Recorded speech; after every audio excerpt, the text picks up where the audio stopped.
that is some of these students I can address using the technical words of economics, technical terms of economics. For many of you, such terms are not expected to be familiar. It is not expected that you will know what exactly is current account deficit. It is not expected that you should know what is called floating exchange rate, what is called managed float and all that. Therefore, while delivering this lecture, I would be rather cautious not to use technical terms to the extent this could be avoided.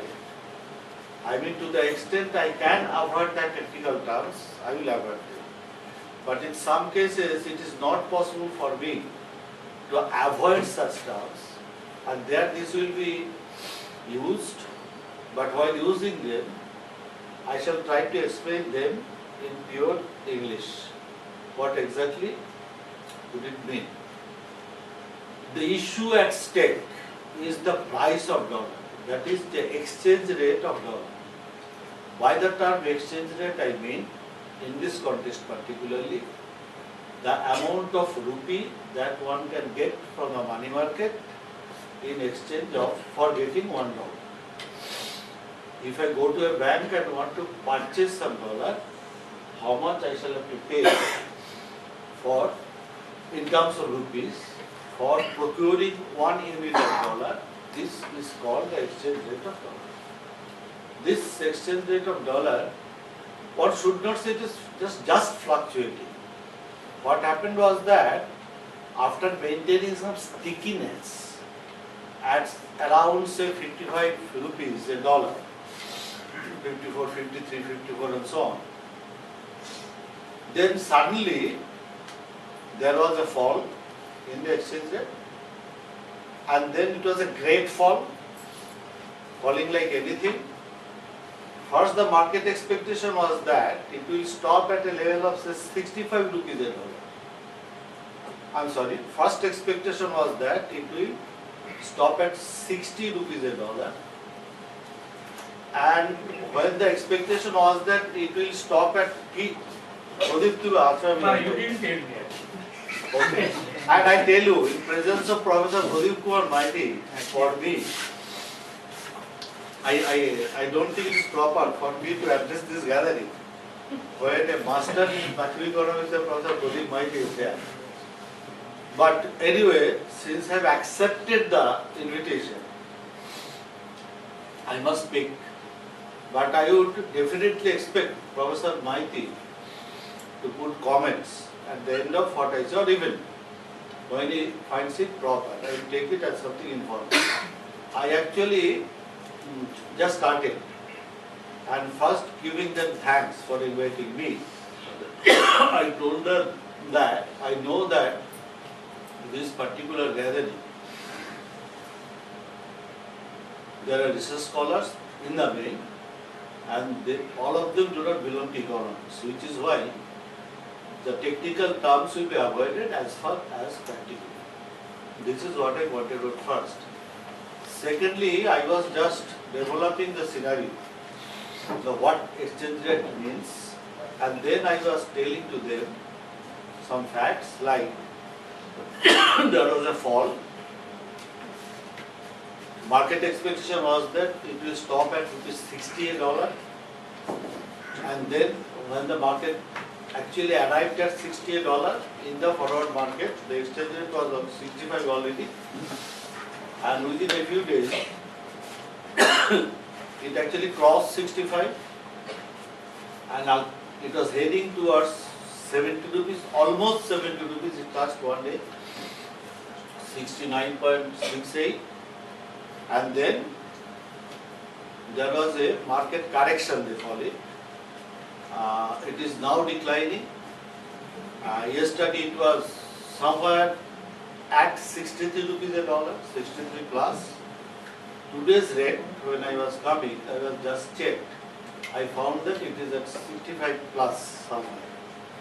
So this is the situation.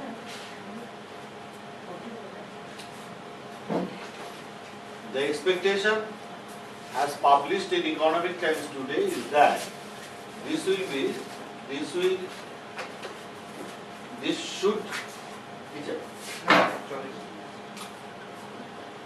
the exchange rate should stabilize at 60 rupees a dollar, should. And in some sites I have noted that the market expectation is that, still that, ultimately the equilibrium will come at a level of 65 rupees a dollar. This is how the market expectation now behaves. If I consider the depreciation of rupee and compare it with respect to other weak currencies, like say Brazilian currency or Indonesian currency, which also had a fall, then after going through the data, one understands that the attack on Indian rupee or say the rate of decline of Indian rupee's exchange value was much higher than what had been there with the Brazilian currency or in Indonesian currency. All these currencies depreciated not more than 10% of what had been the prevailing exchange rate. In case of India, it is still high. And therefore, two issues we shall have to discuss. One, why this general fall? Not with respect to British pound, neither with respect to euro, that these are called hard currencies, but with respect to such currencies over which dollar still rules, like say Indian rupee, like say Indonesian rupiah, or say Brazilian টা কি বলা জানো? Peso. So this is the peso is Argentine. Anyway, so two issues are there. Why these currencies are actually, this currency went for a decline, a sharp decline, within a span of say 15 days or so. The market explanation with respect to this is that actually USA introduced, US Fed announced that its quantitative easing policy would actually come to a stop or closure by next 6 months, and therefore in the market much of the investors were handling liquid dollar, not such dollar which had been there in the form of FDI in some other country, but in the form of say portfolio investment in many countries. Such dollars actually could not wait for much more time. They decided that they should go and settle for investment in New York money market. What is the scenario there in the New York money market or US money market? The scenario is that the sovereign bond there, that is US Treasury bond. US Treasury bond is now yielding a lucrative rate of return for the investors. The 30-year sovereign bond, that is US Treasury bond, now will give an yield of 4.3%, 30-year maturity period. If the maturity period is 10 years, you will get something like 3% plus. Exact figure I cannot remember. What the investors are calculating is this. This would be the return in terms of dollar. Dollar is unlikely to depreciate, and therefore effective yield would be that 3% or 4.5%, 4.3%. In terms of currency depreciation, this is not going to be affected. That is, real yield will be the particular one which is there in the USA, because payment will come in terms of dollar. This is one. And secondly, inflationary impact on US economy is not expected to be high. And therefore this particular kind of return is an assured return in terms of real yield. But in case of India or in case of Brazil and other countries, the understanding is that even if the rate of return is more than say 8%, 9%, if you invest in say Government of India bond, you can get a higher return, higher than what you will get from investment in US Treasury bond. But they will always calculate the effective return. If the currency depreciates by say 8% and the yield rate is 8% on Government of India bond, effectively you are getting 0. And add to this some inflation, say 5%, then actually the effective yield in real terms is negative. So while taking a decision for keeping the dollar in Indian currency, the big investors, not the petty investors like me, shall have to take decision by taking into consideration two factors. What would be the inflation rate in India? And secondly, is it expected that Indian currency will depreciate in future? During that particular short period of say 15 days, market worked under what we call self-fulfilling expectation. What do I mean by that?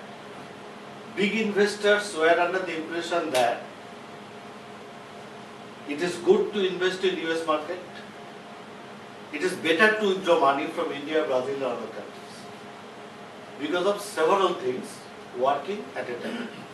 Now if one person thinks that it is better to go to USA and other person says let you wait for next 6 months, market will not be affected much. But if my expectation is the same as your expectation and others' expectation, it is like a say behavior of a group. All the members of the group are moving in the same direction. That I must withdraw from Indian market and go for investing in a safer haven of US Treasury. Why? Because Indian currency will depreciate. And if all of you behave in this way, then currency will definitely depreciate. This is called self-fulfilling expectation. If you ask from me why within this last 15 days there is a mad rush for withdrawing rupee from India and investing in US Treasury bond, which was yielding for 30-year maturity period 4.3%, then why such a mad rush during a short span of time? My answer would be it was somewhat in the area of self-fulfilling expectation. But why the attack was more severe in India? And why it is expected that this severity will last or exist for some time? Because at the beginning of this lecture I told you that market expectation that rupee will not revive at the level of 55 rupees per dollar, can stabilize in one opinion at 60, in another opinion at 65. That is in international market, rupee stands devalued. Not that some people just went away with the money for making some investment in the US money market and there was a mad rush. The market fundamentals according to the experts is that India is not expected to work as investment haven in near future. What would happen in future, in medium term or long term, is a different issue. Short term scenario is not good. Why? If you ask this question why, then professors like Pradeep Maiti will tell you that go to market fundamentals and you will understand why the expectation is like this. I'll take clue from what they would have told to their students by telling you that in India what happened is that the growth rate of GDP was actually declining. This is the first touchstone by taking which one understands how the economy is is moving. What should we expect out of this economy? After a period of say very high growth rate, not only present level, very high growth rate, the growth rate of GDP in India was declining. What was the scenario? Between the period 2003-4 to 2007-8, the period of what we call dream run, the period when Vajpayee was speaking us, telling us about India shining, 2003-4, you will recall. During that period, actually India was shining, in the sense that GDP growth rate was highest. If we compare it from 1990 to say 2012-13, as just some data, I shall not actually going to make you bored with the presentation of data and all that, but this I think is necessary. In 80s, GDP growth rate on an average, point-to-point growth, that make an average 5.58%. From 91-92 to 2002-3, it was only 6% after so much high talks about the liberalized Indian economy and all these things. A decade before liberalization, the GDP growth rate had been 5.58%. One decade following liberalization, even more than that, up to 2002-3, it was only 6%. 50 percentage points, roughly, 42 percentage points they actually gained. But between 2003-4 to 2007-8, the average growth rate for this period had been 8.9, and in 1 year it was actually 9.6%, 9.4%. People had been expecting, market expectation was that India can really deliver. The growth rate is expected to touch a double-digit figure, as it happened in case of China in post-Deng regime, in Xiao Zemin regime. So expectation was that it may even go up to a double-digit growth rate. But scenario actually was changing after 2007-8.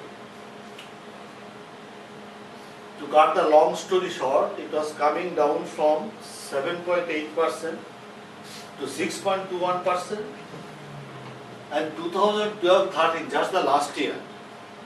Now the CSO final estimates are available. It is not 5% even. It was less than 5%, it was 4.96%.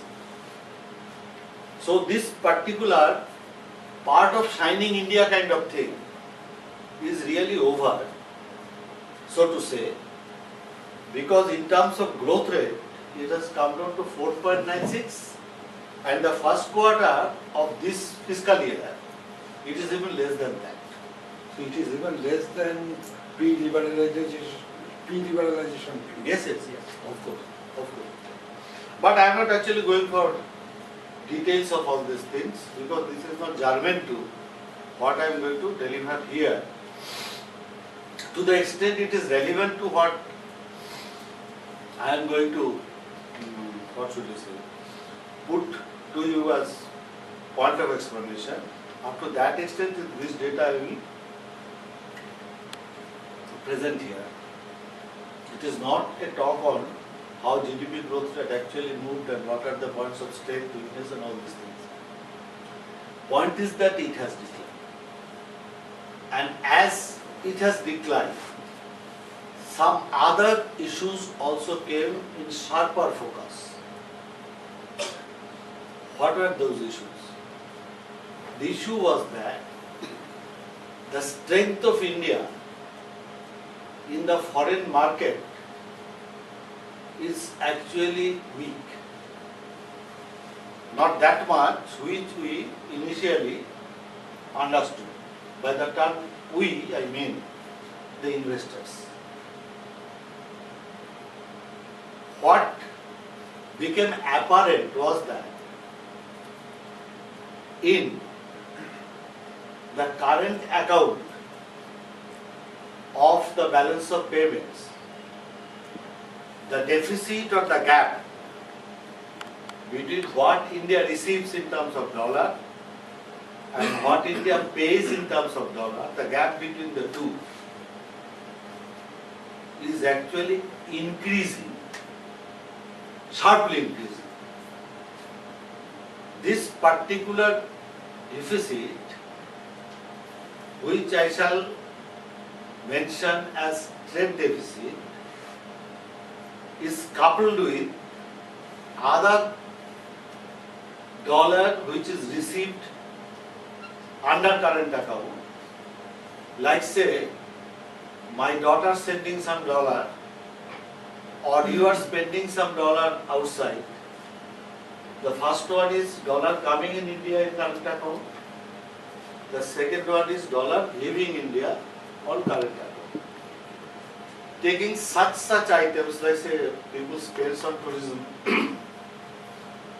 or people earn in tourism, taking all such things together, what I get is the current account of balance of payments. Now, for quite a long time, in fact after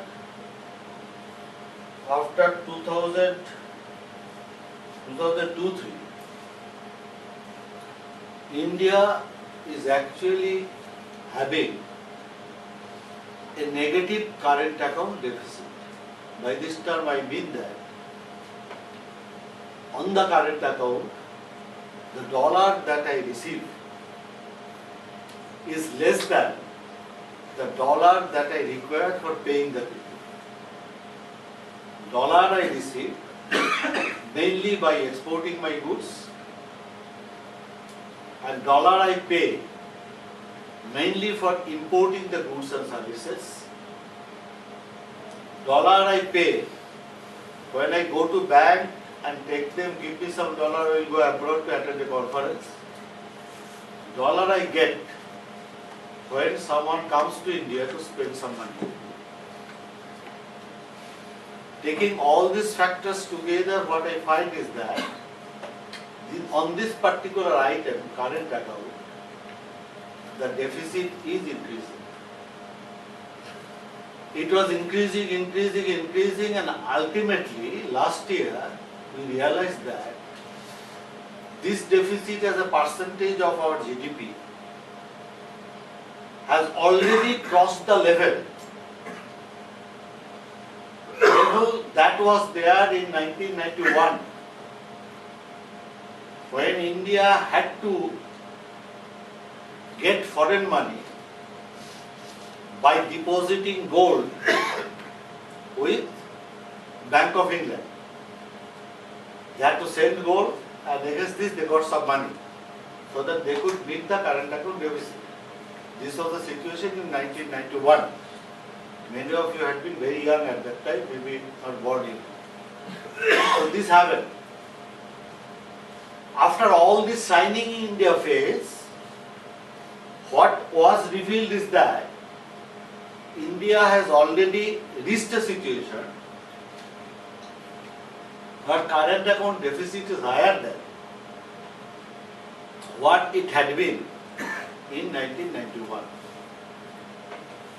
More horrible scenario was to be revealed, and that was that by the end of the fiscal year 2012-13, the current account deficit as a percentage of GDP was even higher than, it was 4.8%, even higher than what was there in 2011.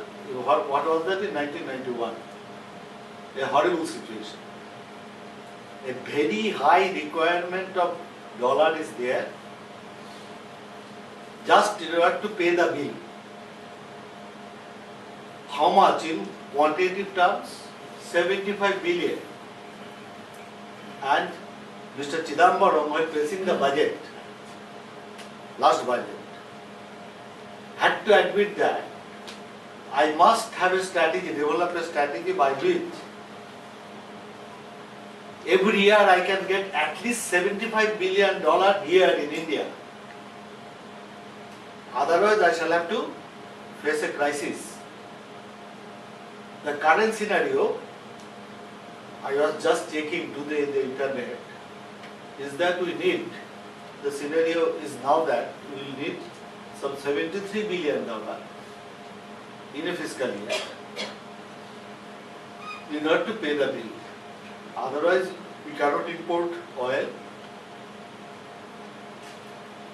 we cannot import machineries, we cannot import the chips for your mobile. Scenario is that. What is the reason for that? The reason must be that we could not export much and we had to import at a higher rate. Because as I told you earlier, in current account, the major term is import and export. If the growth rate of import is higher than the growth rate of export, there is a pressure on what is there, and ultimately, if you find that import, by the money that you get by exporting your commodities is actually less than the money, that is dollar, which is required for paying the bill. That is, if your export is lower than what you are getting in terms of import, and if in terms of rates also you find that export is not improving much compared to your export, then the pressure on your current account actually goes on mounting. This happened.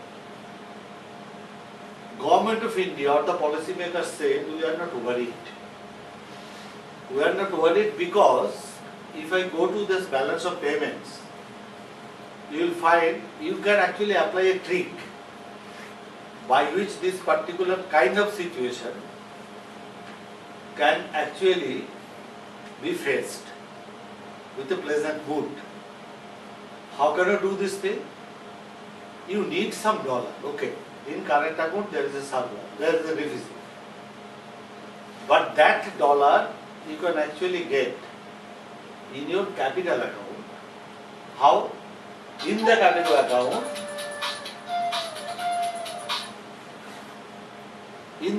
capital means the other part of the balance of payments. In the capital account, there is an item. Unilaterally, the dollar which comes in here for making investment, that is against that coming, you shall not have to pay anything. What could be that one? That could be foreign persons or foreign institutions coming to buy your stocks, that is investing in your share market. They will send dollar. With that dollar, some rupee account will be open, and with that rupee, some company or agent will enter the share market and buy some shares, or maybe some government bonds or anything, blah blah blah, so many things. But at the end of the day, what happens is that that particular dollar is there in India, so long as the person who has invested this money is happy with the piece of paper, also Reliance share, also Government of India bond. The person is possessing one bond, a paper like this, and I am having that dollar. So the dollar is actually here with me. If there is a requirement of $75 billion,